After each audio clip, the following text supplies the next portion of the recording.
제가 법문을 많이 잘해서 이 자리에 온 것이 아니고, 아까 소개해 말씀드린 대로 태고정의 지금 원장이라고 하는 그 자리에 있기 때문에 아마 BBS나 많은 생각을 하셔서 아마 중표도 웬만해서 그 각 원장님들이 이렇게 나올 기회가 많지 않다고 들었습니다. 그런데 이 자리를 마련해 주신 방송국 사장님이야 모든 임원진에게도 고맙고 감사하다는 말씀을 드리겠습니다. 특히 이 자리에는 불가에서 행사가 두 가지 큰 행사가 들어있는 달은 아마 음력으로 쳐서 7월 한 달이 제일 비중이 큰 것 같습니다. 다 아시다시피 7월 초일의 날은 불교 이전에 한국의 토속신앙적 차원에서 칠석 불공을 드리고 칠석에 대한 명절로서 이렇게 지내왔고, 또 부처님 4대 명절 중에서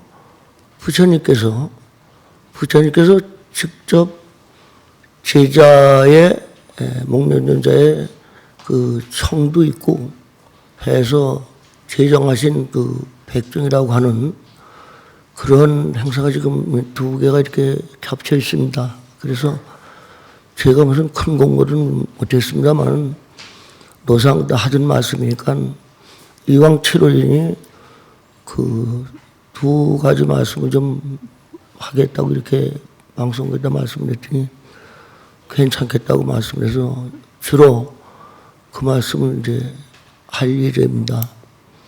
단지 제가 그 봉원사에서 수임사리를 하다 보니까 한 30년 했습니다. 그리고 종단에 나와서도 지금 한 20년 가까이 이렇게 겸직을 해서 일을 하다 보니까 훌륭한 법사 스님이나 여러분들 다 아시다시피 태고정이라고 그러면 한국 불교의 전통 종단이라는 것은 누구도 부인할 수 없는 그런 실제입니다.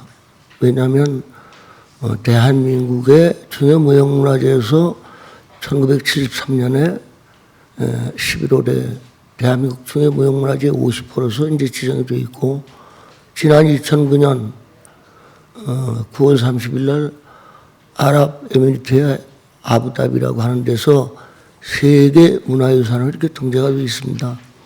그러니까 그것은 태고종만의 자랑도 아니고 한국 불교가 면면이 1700년이라는 역사를 이어내려온 그런 그 전통을 가지고 있는 종탈이라는 것은 누구도 부인할 수 없는 그런 현실입니다. 그래서 제가 아까 소리에서 자랑스럽게 말씀한 것은 제가 봉원사나 태고정에 오래 이렇게 봉사를 해서 제가 무슨 유능한 스님이라기보다도 큰 법사 스님이나 인간 문화재 스님 같은 불교의 크게 한 축을 담당하는 분들, 제가 무슨 지도 육성은 안 했지만 일단은 그런 분들이 배출되도록 행정적으로 그 수반의 자리에 많이 있었습니다. 그러다 보니까 이제 객관성으로 볼 때 그래도 태고정의 총무장이니까 법문을 아마 잘 하실 거라고 생각하고 오신 분들이 있을지 모르지만 법문은 제가 전문이 아니어서 잘 그렇게 하지는 못합니다. 그리고 나이도 몇 살 안 됐는데 정신도 오락가락하고 그래서 몇 자도 적어가지고 나왔습니다. 그러니까 그건 좀 이해를 해 주셨으면 고맙겠습니다. 이 7월달은 보통 양력으로는 5월에 어린이날이 들어있고 또 스승의 날도 들어있고 어버이날도 들어있습니다. 그런데 그건 5월달에 행정적으로 그렇게 정해져 있지만 실질적으로 불교에서 볼 때 7월에 칠석이라든지 또는 백중이라든지 하는 것이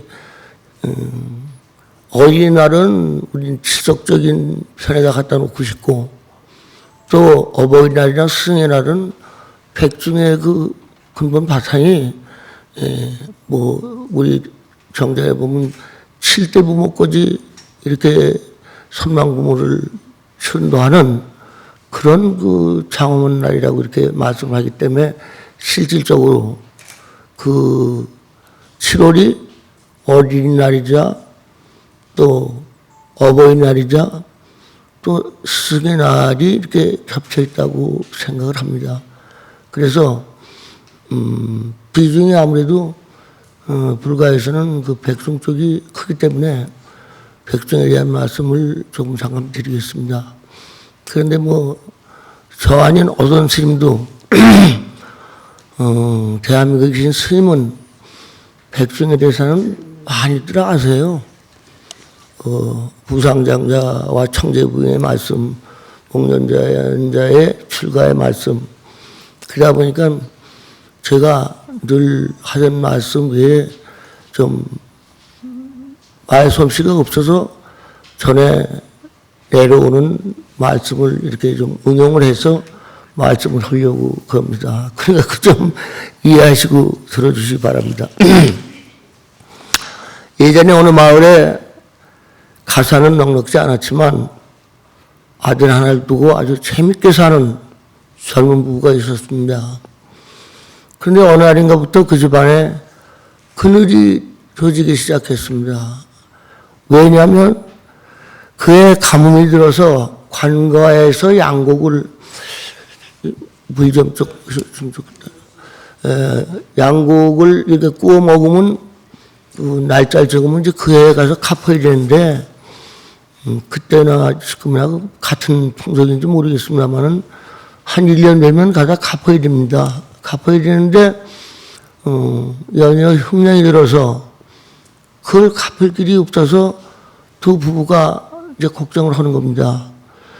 그때 시절에 그 관가에 양곡을 빌려서 호구를 하고 그 다음에 그걸 뭘 갚으면 정말 막가는 말로 목숨을 대신해야 되는 만큼 그렇게 형벌이 어려웠다고 합니다. 그렇게 만약에 안 하면 받아먹고서 다 안 갚으면 결국은 나라들 뭐 가난 구제는 나라도 못 당한다고 빌려는 줬지만 걷어들이는 건 또 나라의 책임이니까 그것이 갚을 날이 돼서 이제 두 애가 한숨을 쉬시고 내쉬고 있는데 뭐 뾰족한 수가 없죠. 뭐 빚진 죄인이라고 도구는 없고 날짜는 다 오고 하니까 어떻게 쓰면 좋냐. 그리고 이제 두 애가 그렇게 걱정을 하는데 그 7살 먹은 아들이 하나 있었어요.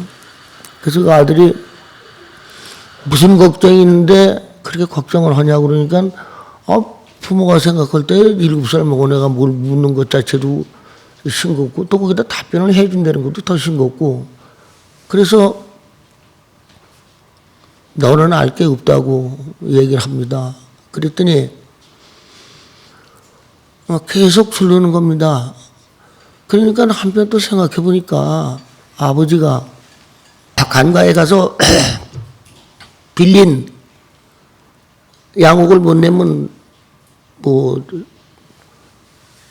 중죄를 당하니까 잘못하다가 아버지가 만약에 돌아갈 경우는 그 7살 먹은 애가 아비가 없어지는 판이니까 그거 그냥 아무리 어른 내려도 무시하고 그냥 남길 수가 없으니까 그 자초정 얘기를 들려줬습니다. 그랬더니 알아듣는지 아이가 눈을 동그랗게 뜨고서 잘 듣고 나더니 그 말 끝에 그 부모 보고 내가 내일 아침 일찍 어딜 갈 일이 있으니 도시락을 하나 싸달라고 그럽니다. 그래서 이 도시락은 지금 아버지가 지금 주문에 사느냐는 판인데 얘기 잔뜩 듣고 나서 이 사람이 무슨 아무리 철없는 애지만 이런 소리를 하나 하고 걱정을 했는데 그 다음날 아침에 일찍 일어나서 자기 엄마를 깨면서 빨리 서둘러서 도시락을 준비를 하고 이제 그래서 아니 뭐 자식이 그렇게 하니까 아무리 어른들에도 무시할 수가 없어 이제 도시락을 하나 준비해서 싸줬습니다. 그랬더니 뭐 어딜 간다 소리도 온다 소리도 없이 슬그머니 이제 없어져 버렸는데 당장 집안에 그렇게 큰 걱정이 있으니까 그거 무슨 물어보고 자식을 경황도 없는데 그 이제 부모는 딴 생각하고 있는데 얘는 어딜 찾아가냐면 관가를 찾아갔습니다. 자기 아버지 이제 끌려가서 혼인하든지 온통 뭐 목숨 내놓든지 둘 중에 하나 해야 되는 그런 입장인데 찾아가니까 어린애가 걸음걸이도 늦고 또 관가가 멀고 그래서 말하자면 퇴청을 해서 관가에 이제 문을 닫은 시간에 도착을 했습니다. 그래서 거기 지키는 사람 보고 내가 어디 사는 아무개인데 이렇게 어른을 뵈러 왔다고 그러니까 저 이미 요즘 같으면 이제 시간이 공부 시간이 다 끝나서 퇴청을 해서 이제 사가로 가셨노라고 그랬더니 내가 이렇게 먼 데서 왔는데 꼭 오늘 뵙지 않으면 안 된다고 아주 어른네는 어른네인데 말하는 게 사리가 똥 맞으니까 그냥 떼버릴 수도 없고 그래서 그 이제 관과에 붙어서 이제 그 말하자면 이제 사저가 따로 있지 않습니까? 이제 요즘 말하면 이제 뭐 공간이라고 해야 되나요? 근데 거기 갔는데 거길 가서 이제 말씀을 드립니다.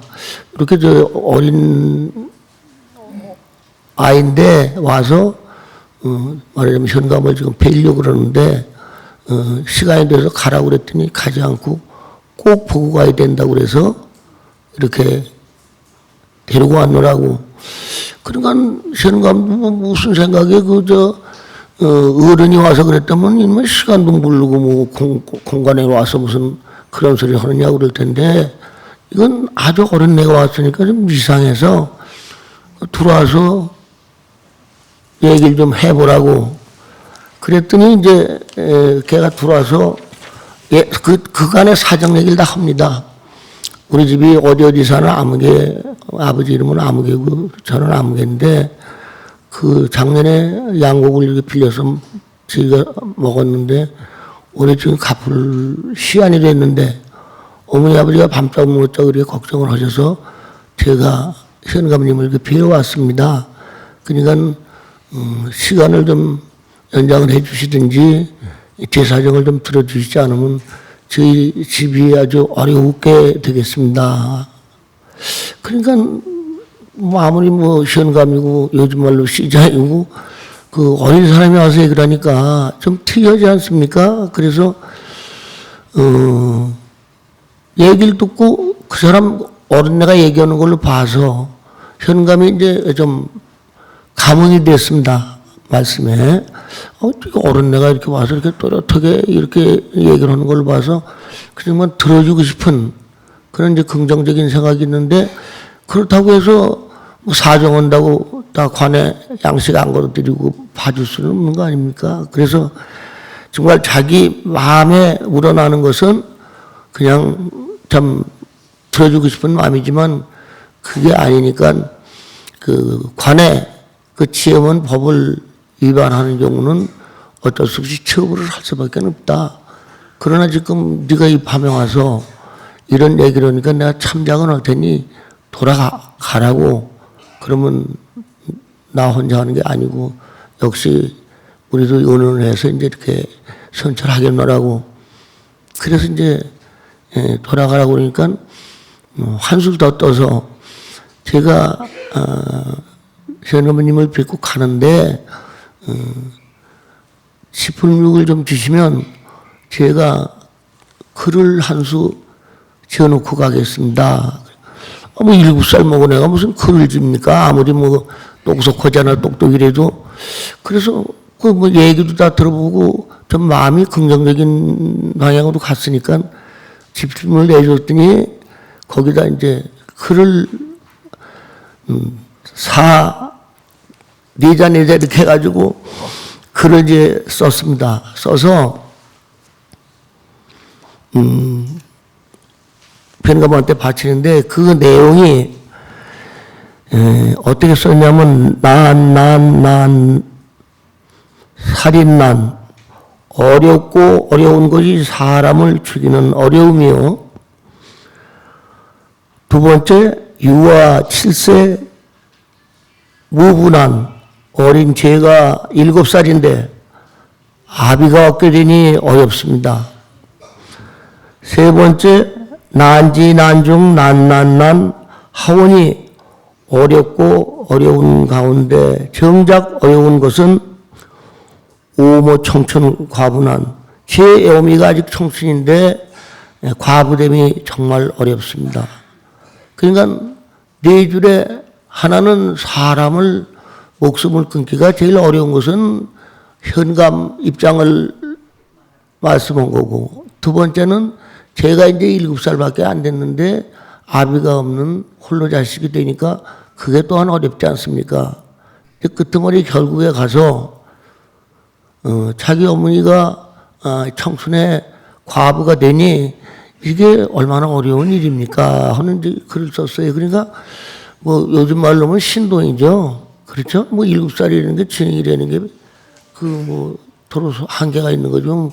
무조건 똑똑하다고 해서 뭐 그게 나오고 아주 못난다고 해서 그게 안 나오는 건 아닌데 보통 수준은 넘는 이제 이런 거니까 하도 이제 정말 먼저 얘기 들었을 때도 어느 정도 감을 했는데 이걸 보고선 아주 이 현감은 진짜 그 어린애한테 다 이건 그냥 풀어주고 싶은 그런 마음으로서 어린애니까 이제 갈 길이 뭐니까 사람을 시켜서 이제 돌려보냈습니다.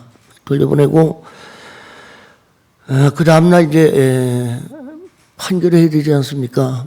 그래서 자기 어머니 아버지는 이제 빚진 죄인으로 이제 아버지는 거길 끌려가고 얘는 와서 이제 밤에 왔지 않습니까? 이제 갈 때는 하루 종일 갔지만 또 올 때는 누가 데려다 줘서 오긴 왔지만 이제 철이 있거나 없거나 뭐 밤에 잠을 못 자서 잠을 자고 있는데 자기 아버지가 이제 관아에 가서 뭐 이제 볼일 맞든지 뭐 처형을 당하든지 하여간 무엇인가 징벌을 당하러 갔는데 그 현감이 이제 쭉 얘기를 하는데 전혀 예기치 않은 얘기를 하는 겁니다.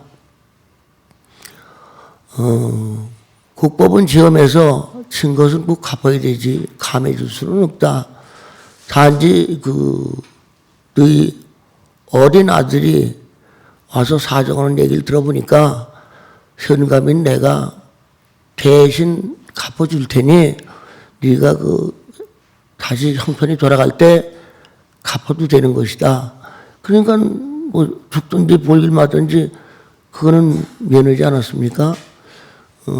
이것은 다시 말씀해서 여기서 말씀은 이 얘기에는 끝이 나는 겁니다. 그런데 우리가 좀 한번 생각해 볼 것은 그렇게 어린애가 뭡니까? 중요한 대목은 아직 철이 없는 어린애지만 효심이 지극하다는 자기 아버지가 돌아가게 되니까 자기가 7살 먹은 애가 관청을 찾아가서 그런저런 사정 말씀을 해서 자기 아버지가 이렇게 죄를 면했다고 하는 그런 말씀입니다. 그래서 거기서 이제 두 가지를 우리가 보면 되겠습니다. 하나는 그게 우리 백증이라는 것은 효가 근본 바탕입니다.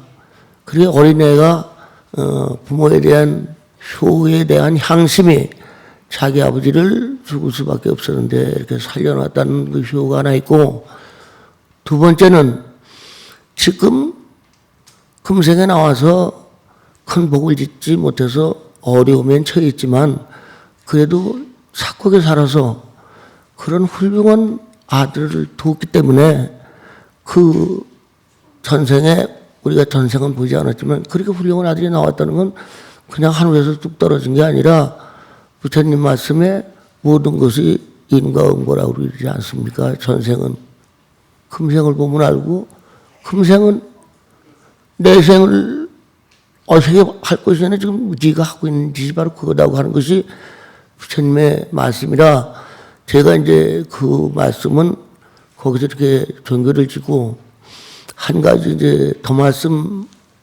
비슷한 말씀을 하나 더 드리고 싶은 게 있습니다. 우리하고 일본하고 이제 불교를 받아서 같이 신봉을 하고 있습니다. 그런데 일본 사람들의 불심은 그 한국 사람보다 훨씬 더 아주 구체화돼서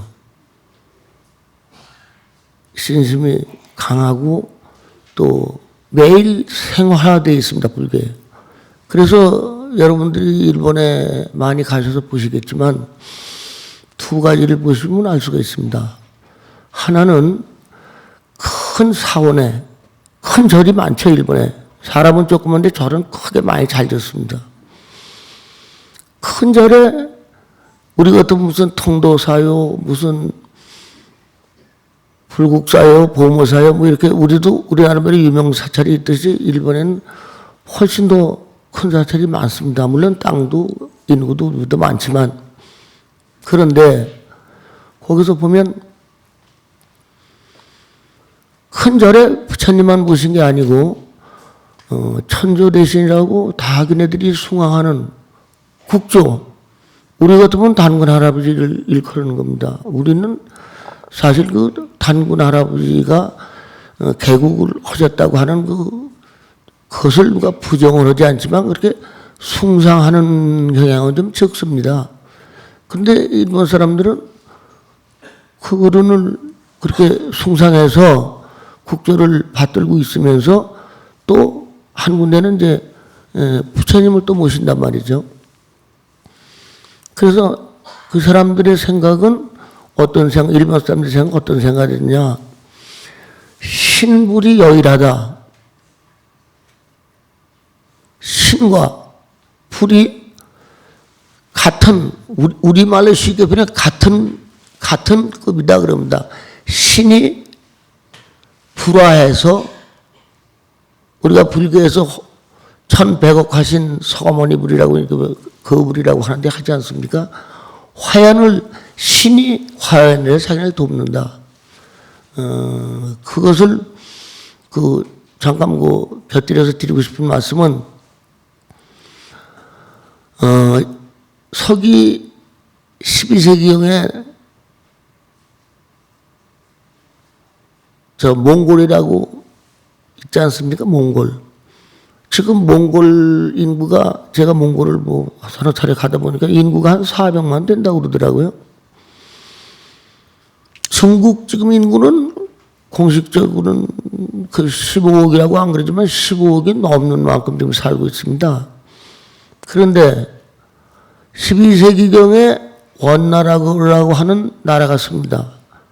원나라가 다시 말씀해서 우리가 항상 역사 속에 들은 소리지만 칭기스칸이 중국을 말하자면 쳐들어와서 중국을 다 자기네 걸로 맹길었어요.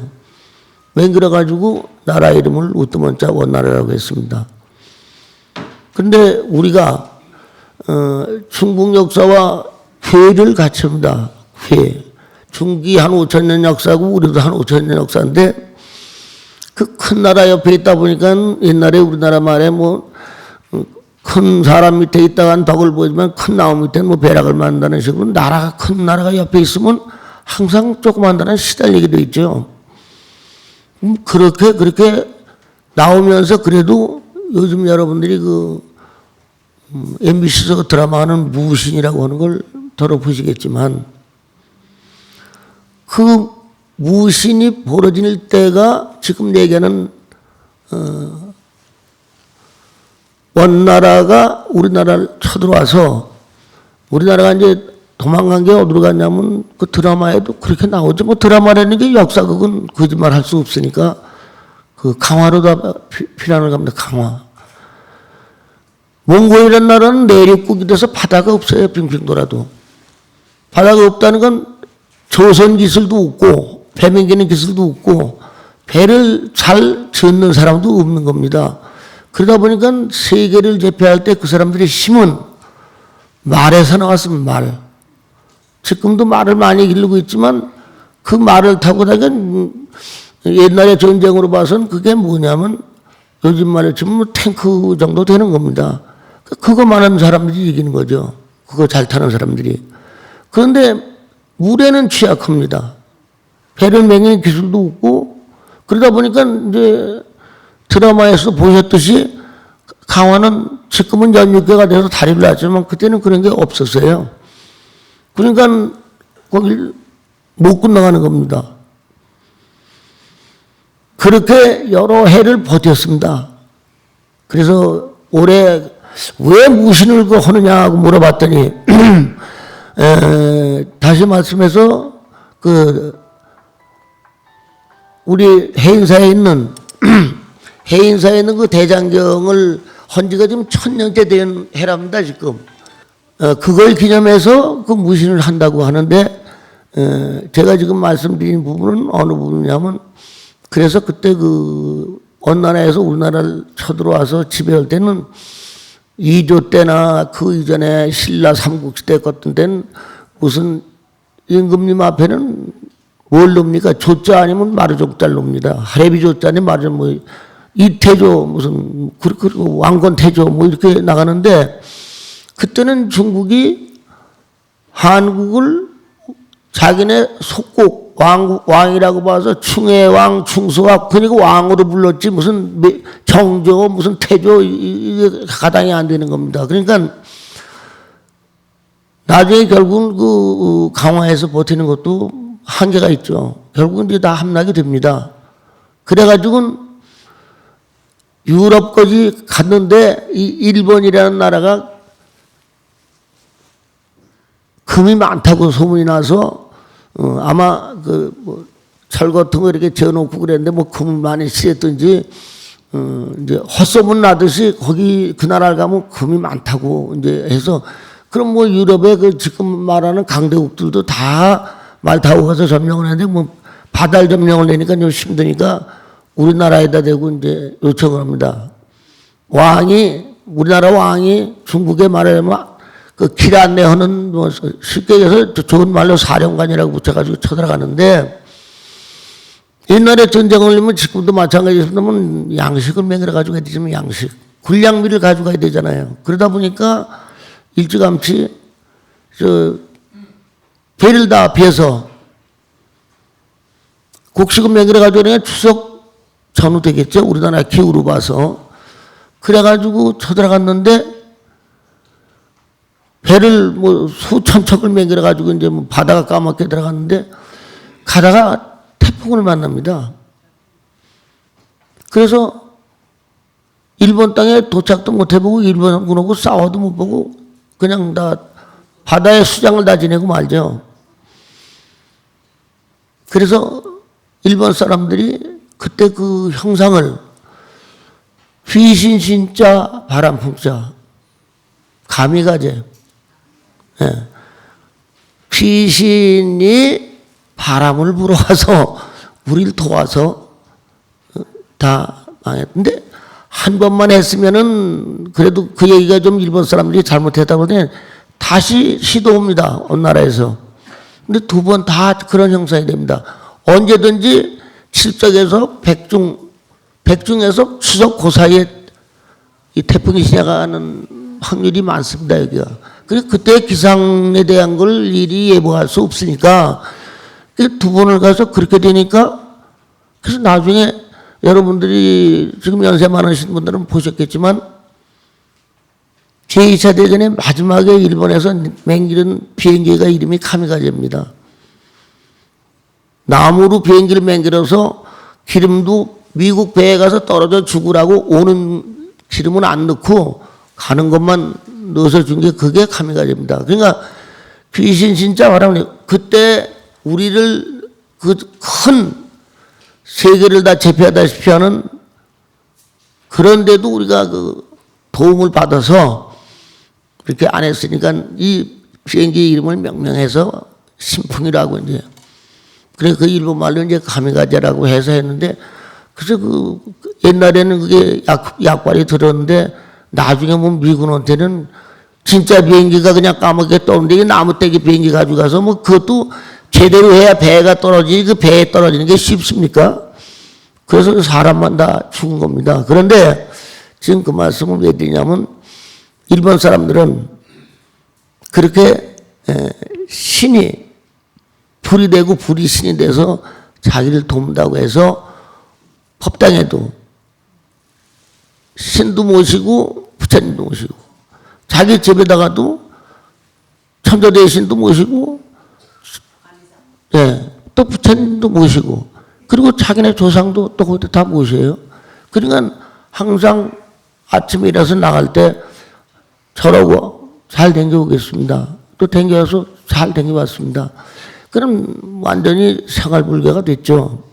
생활불교인데 우리 지금 그 일본 지금 말씀을 하다가 지금 그 중간에 한 말씀은 지금 한 말씀은 일본 사람이 그렇게 생활 깊이 불교가 들어가서 우리보다는 어떤 의미로는 그 아주 현실적으로 우선 잘 믿고 있다고 이런 말씀을 드리면서 일본에 우리가 모르는 풍습이 하나 있습니다. 일본엔 그 여러분들 보살님들 아시겠지만 애기 나면 탯줄 자르지 않습니까? 탯줄을 자르는데 그 엄마하고 이제 탯줄 자르고 나머지 배꼽에 반지지 한 점 반점 되는 걸 틀 잘랐다가 나중에 이제 한 일주일 있으면 그게 떨어집니다. 그래서 우리나라에서는 나는 어떻게 처리하는지 모르겠는데 일본에서는 그걸 말립니다. 근데 말리는 뜻은 일본이 습기가 많아서 뭐가 보관하려면 제대로 말리지 않으면 안 되지 않습니까? 그래서 말려서 그걸 이제 잘 가지고 있다가 그 아들이든 딸이든 다 성장해서 철이 들었을 때 이제 그걸 줍니다. 그걸 주는 뜻은 부모가 너는 내 자식이라는 의미를 이렇게 다시 한번 확인하는 겁니다. 넌 내 신체 일부분에서 떨어져서 이것이 그 너와 나를 잇던 말하자면 생명줄이다. 그러니까 이걸 받아서 오래오래 잘 간직하라고 이제 내 자식인 것을 한번 확인하는데 두 번째로는 그럼 그거 어디다 쓰느냐 쓸 데가 있어야 될 거 아닙니까?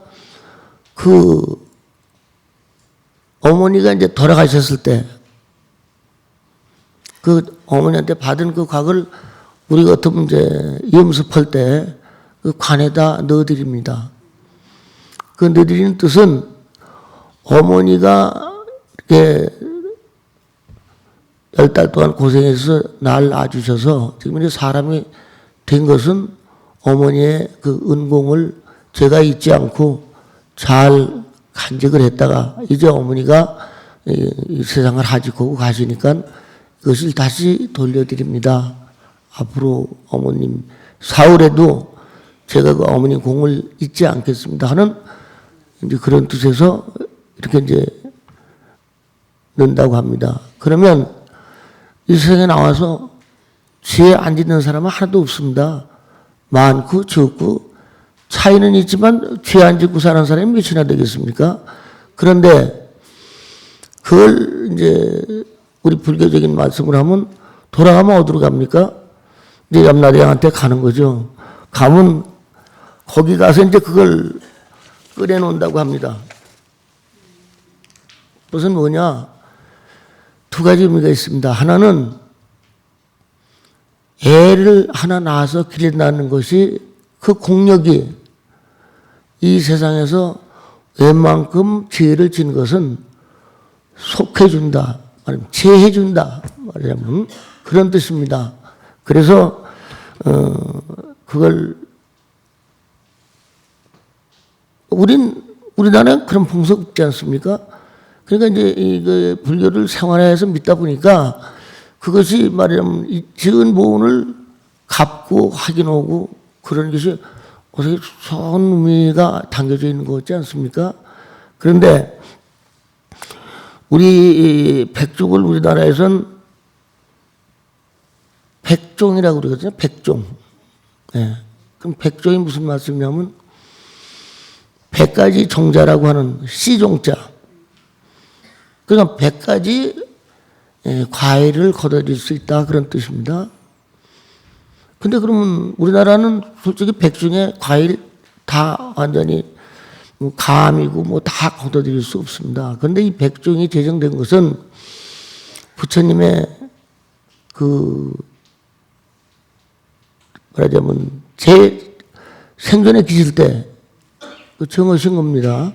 그러니까 우리가 불교에서 보통 4대 명절 하면 다 아시겠지만 그 초파일날 이제 나신 거고 12월 8일날 성불하신 거고 2월 8일날 출가하신 거고 2월 보름날 이제 열반하신 거 이걸 4대 명절이라고 그러지 않습니까? 근데 지금 말씀하는 그 백종은 부처님이 제세시에 그 목련전자로 해서 그런 그 날을 아주 정했는데 그게 지금 7월 보름입니다. 근데 사실 인도는 우리보다 기절이 좀 빠릅니다. 우리나라의 기준에서 그 백종을 잡은 건 아닙니다. 그래서 인도는 우리보다 계절이 훨씬 빠른 거죠. 과실 같은 게 빨리 있고. 그러니까 음력 4월 보름날 입제해서 7월 보름날 이제 하한 거라고 스님들은 다 아시지만 신도님들은 아실 수도 있고 모를 수도 있는데 안거라고도 하고 결제라고도 합니다. 안거라는 것은 인도는 피가 많이 와서 그 혹우안거라고도 합니다. 비가 많이 오는 계절인데 사실 스님들의 이 서남아시아나 동남아시아 쪽으로 가보면 절에서 밥을 지어서 신도를 대접하고 그런 시설이 없습니다. 그건 탁발에 의지해서 스님들이 뭐 고향이 됐든 뭐 모든 게 전부 공급을 받는 것이 당신이 나가서 탁발을 하고 또 신도분들은 그렇게 하는 것이 응당 자기의 의무라고 생각하고 하는데 비가 오니까 이거 옛말에는 비 맞은 중이라고 비 맞으면 승려가 곤란하잖아요. 옷도 단벌 가지고 사는 분. 그리고 또 인도를 성지 수대로 가보셔서 아시겠습니다만은 지금 이거 제가 하고 있는 말씀은 2500년 전에 지금 말씀을 지금 하는 겁니다. 그죠? 부처님 제세시니까 2556년이니까 어떻게 되겠습니까? 그러니까 사실상 뭐 법당다운 법당, 집다운 집을 지을 수 있는 능력이나 안 되는 거죠. 그래서 아잔타 동굴이니 에로라 동굴이니 하는 것이 다 땅속에다 대고 바위 속을 뚫어서 법당도 맹기로 스님들이 자고 먹고 그런 데를 이제 맹기로서 하시는데 석 달 안 거라 그러면 스님이 돌아다니서는 안 되는 기간입니다.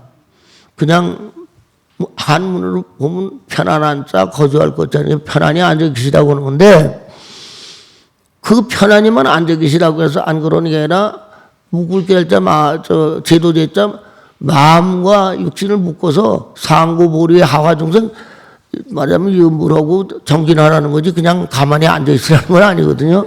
그런데 뭐가 충족지 못하냐?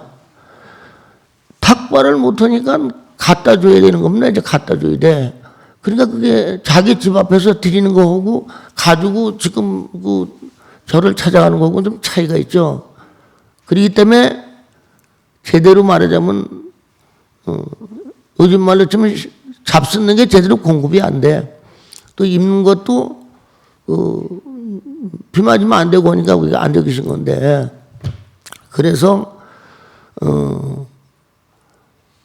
그 석 달 동안을 안거를 하는 동안에 스님들의 의식주가 다 여러 가지가 어렵습니다. 그래서 마음은 부처님이 되는 상고불의를 하고 하심에서 이제 하와 중생을 하는 그런 마음을 거기서 정진하고 계시지만 실질적인 그 의식주가 다 편안치가 못합니다. 그래서 백종이 나는 것은 여러분 아시다시피 그 목련전 신통제일 목련전자가 자기 어머니가 청제부인이라고 아주 자기 무상장자고 자기 아버지 살아계실 때는 잘 생활을 하셨는데 나중에 아버님이 돌아가시고 나니까 이 양반이 생활이 아주 방탕해집니다. 왜 방탕해지냐? 남편은 돌아갔고 아들의 원래 아명은 목련여자가 원래 이름 목건녀인데 아명은 나복입니다. 나복이. 그 사람이 생각할 때 아버지가 돌아가니까 무엇인가 생활을 좀 달리 해야지. 아무리 생활이 넉넉하다고 그래도 그냥 먹고 쓰기만 하니까 안 되겠어서 3등분을 해서 한 등분은 자기 아버님을 위해서 오백성에 이렇게 마지도 올리고 고향도 올리고 스님들 대접하라고 해서 한 몫 떼놓고 한 몫은 어머니 이제 식솔 들어오고 생활하시라고 떼놓고 한 몫은 자기가 떼어가지고 요즘 말하면 이제 무역을 해외로다 이렇게 물건을 사다 팔고 이제 그런 걸로 이렇게 이제 시작을 하고 떠나가서 3년 만에 돌아옵니다. 3년 만에 돌아오는데 어머니가 너무 어떻게 이상한 마음이 들어가지고 그냥 선근 종자를 심는 일에 반대되는 일만 했어. 뭐 짐승 같은 거 잡아서 막 죽이고 한국말로 하면 굿이나 하고 스님들 오면 뭐 죽이 싫으니까 사람 요즘 말로 쓰면 깡패 같은 사람 문 앞에 지났다 두들겨서 보내고 그러니까 본래 아들이 어머니한테 바라고 부탁하고 한 건 하나도 안 들은 거죠.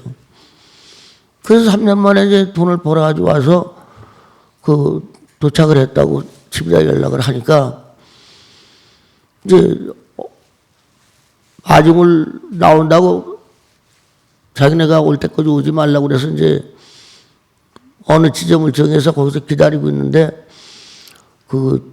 거짓말을 합니다. 이제 이렇게 얘기하러 간 사람한테 무슨 거짓말을 하냐. 그동안에 잘 스님들께 500성 공양도 잘 올리고 또 스님들에게 모든 걸 다 여법하게 해서 아주 잘 모시고 있다고 이제 그런 얘기를 합니다. 그러니까 이 사람은 뭐 나보기는 순수한 생각으로 아유 어머님이 그래도 그 약속을 지켜주셨구나 해서 자기 어머니 오시는 쪽에다 대고 천배를 하는 겁니다. 이제 아유 어머님 제가 그렇게 하시라고 그랬더니 그렇게 잘하고 계셨군요. 그런데 그 동네 사람들이 그 동네 사람들이 소문이 나서 그 양반이 무슨 짓을 하고 있는 걸 다 아는 사람들이 볼 때 요즘 말로 헛절을 하고 있어. 그러니까 그 얘기를 전해주는 겁니다. 그거 아니요. 당신 어머니 지금 여차여차해서 청제 부인한 양반은 아주 지금 천하에 지금 못 쓸 사람들이 무슨 절을 하고 뭐 이러냐고. 그래 낙담을 해서 저 혼절을 합니다. 그런데 나중에 어머니가 와가지고 이제 혼절한 걸 보고서 왜 그러냐고 그러니까 이제 자체적 얘기를 하니까 이제 거짓말은 한 번 하면 또 두 번 하게 되는 거고 두 번 하면 세 번 하게 되는 거죠. 그다 거짓말이라고 내가 만약에 지금 얘기 들은 대로 그렇게 행을 했으면 내가 일주일 안에 급사를 맞아서 죽을 테니까 절대 그 말을 믿지 말라고 해서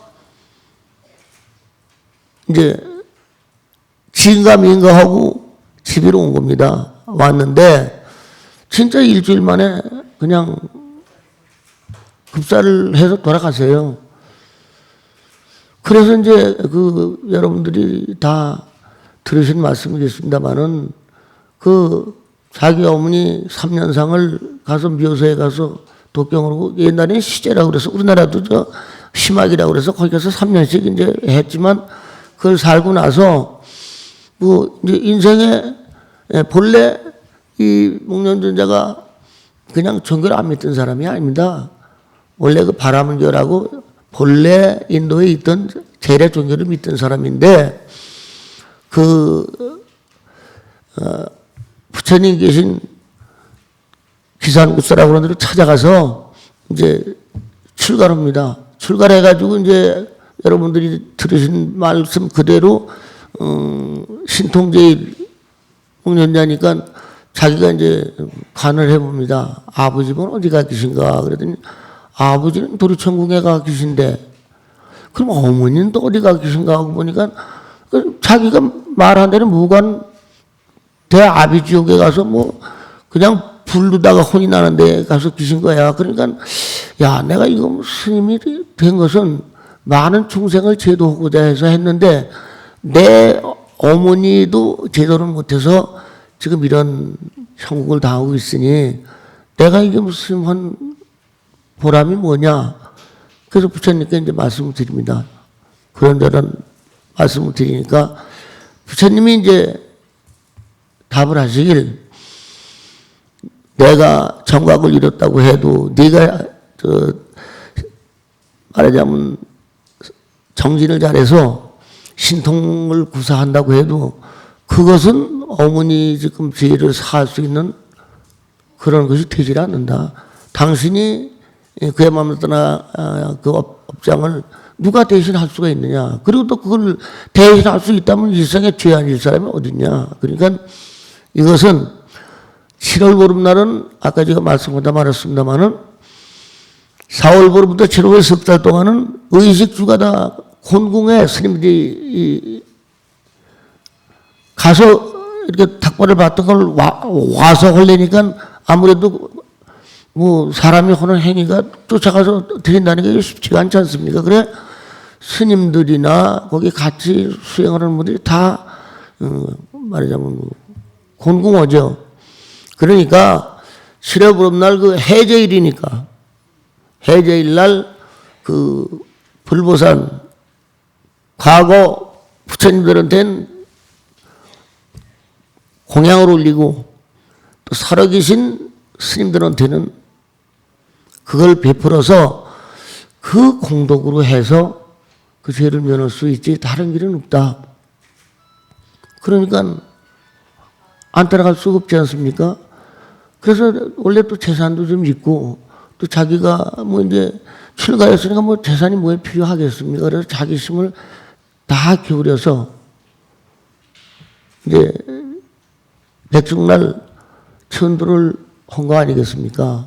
그래서 우리가 그 불교가 지금 한국까지 전래돼서 우리가 7월 백중이면 그래서 뭐 제가 정책에 보기에는 7대 조상까지 이렇게 천도가 될 수 있다고 하는 그런 정도로다 그 백중이 이렇게 중요하다고 부처님께서 말씀하시고 부처님께서 제정을 하신 날은 아까 부처님 4대 명절에 이 백중이 들어가면 5대 명절이 되겠죠.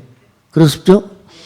그런데 그냥 4대 명절이라고 하는 뜻은 왜 그랬는지 4대 명절이라고 할 때 그 부처님 제정하신 백중이 들어가면 출가제일이 하나 빠진답니다. 그러니까 그건 빠지나 느나 뭐 그거야 큰 상관이 없고 이제 그러다 보니까